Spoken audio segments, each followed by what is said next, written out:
नमस्कार दोस्तों, मैं विश्वजीत पुरोहित।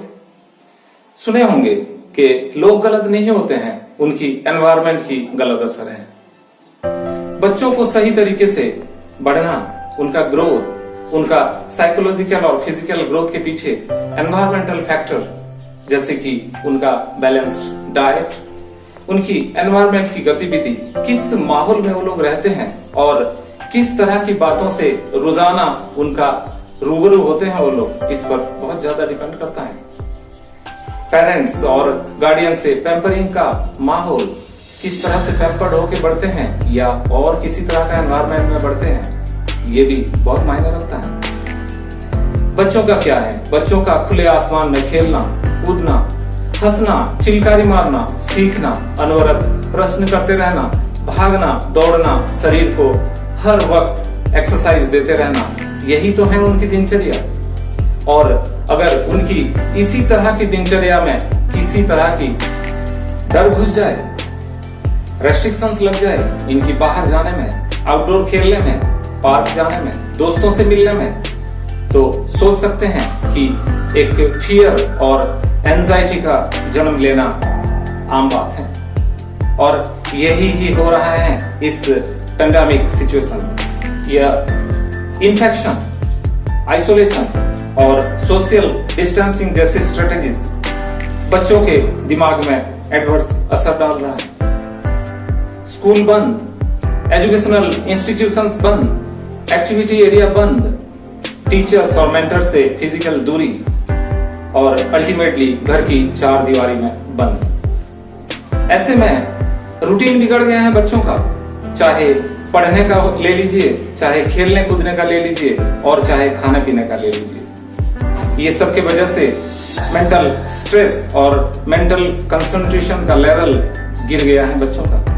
बच्चों को सही तरीके से बढ़ने के लिए एक सकारात्मक एनवायरनमेंट की जरूरत होती है, पर अभी का समय एक ऐसा समय जिस पर हर तरफ नकारात्मकता ही नकारात्मकता। कहीं पर भी देखिए बस नेगेटिव न्यूज, चाहे टीवी में ले लीजिए और चाहे आप सोशल मीडिया में ले लीजिए।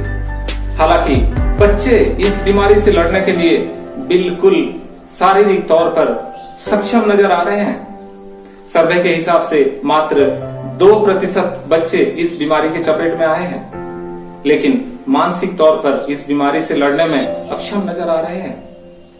और बच्चों के लिए यह सिचुएशन को ओवरकम करना बहुत ही मुश्किल हो रहा है। आर्थिक तंगी की वजह से गरीब घर के बच्चों को खेतों में जाकर के बहुत कठिन काम करना पड़ रहा है। लॉन्ग टाइम स्क्रीन एंगेजमेंट की वजह से बच्चों में स्ट्रेस और एंजाइटी जैसे लक्षण देखने को मिल रहा है। दोस्तों, ऐसे में हम अभिभावकों और पेरेंट्स का कर्तव्य कई गुना बढ़ गया है, क्योंकि आज का बच्चा कल का नागरिक। भविष्य इनके कंधों पर निर्भर करेगी, इनकी सकारात्मक विचार पर निर्भर करेगी आने वाली पीढ़ी, और हमारी समाज किस तरह से आगे बढ़ेगा उस पर निर्भर करेगा। आज ये संभलेंगे तो कल संभालेंगे। इसीलिए दोस्तों, दृढ़ संकल्प होकर के अपने व्यस्त जीवन से समय निकाल करके इनको समय देना होगा, क्योंकि यह बच्चे ये सिचुएशन टलने के बाद मानसिक और शारीरिक तौर पर सुदृढ़ और स्वस्थ होकर के बाहर निकले। इसके लिए प्रिय अभिभावक, प्रिय माता पिता, आपको कुछ प्रयत्न करना होगा।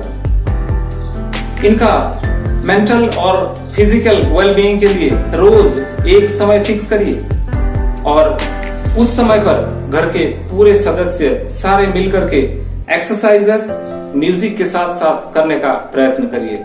उसमें जंपिंग, स्कीपिंग और डांसिंग, इस तरह के एक्टिविटीज को आप शामिल कर सकते हैं। इससे बच्चों का मानसिक स्ट्रेस दूर होगा और एक फन टाइम में परिवर्तित हो जाएगा। इनका डाइट के ऊपर खास ध्यान देना होगा आपको। इनको पैकेज्ड फूड, प्रोसेस्ड फूड और जंक फूड ना खिला करके घर में बने हुए ताजा और फ्रेश फूड खिलाएं। फ्रूट्स, वेजिटेबल और प्रोटीनियस फूड ज्यादा से ज्यादा दें। इनका खाने का एक समय फिक्स करें, क्योंकि असमय अनाप शनाप खाने से बच्चों में ओबेसिटी का भी प्रॉब्लम आने लगा है। अपने बच्चों की रुचि के अनुसार उनको कुछ क्रिएटिव कार्य में लगाइए, जैसे कि painting, drawing, non flame cooking, cake making और पेपर क्राफ्ट। इससे उनकी क्रिएटिविटी बढ़ेगी और ये बोरियत से भी बाहर निकलेंगे। बच्चों को इंडोर गेम्स जैसे लूडो, चेस, कैरम जैसे खेलों में व्यस्त रखें और उनके साथ साथ खुद भी क्वालिटी टाइम बिताएं। उनसे अच्छी अच्छी बातें करें और उनके मन में क्या चल रहा है वो जानने की कोशिश करें।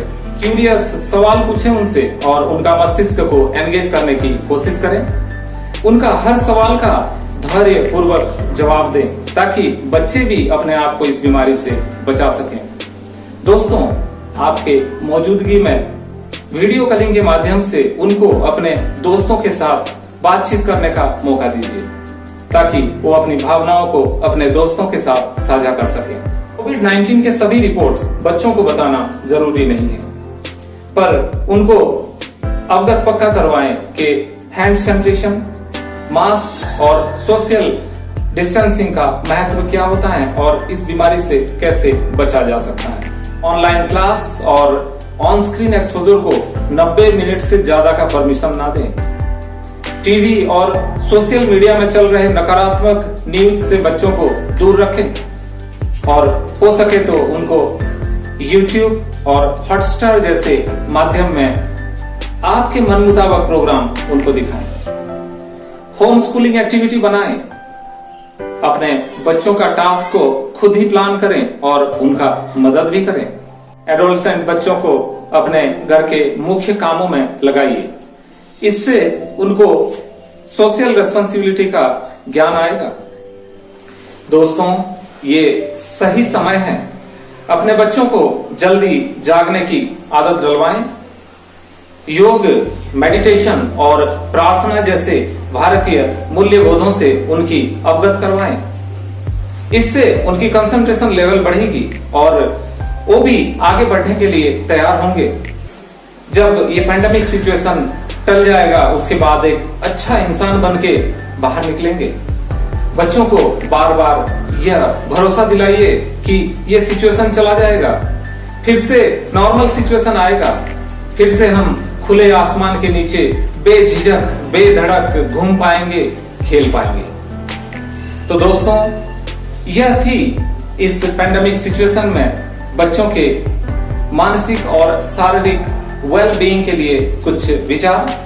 तो आशा करता हूं दोस्तों कि इस वीडियो के माध्यम से हमारे समाज में कुछ सकारात्मकता फैलेगी। जय हिंद।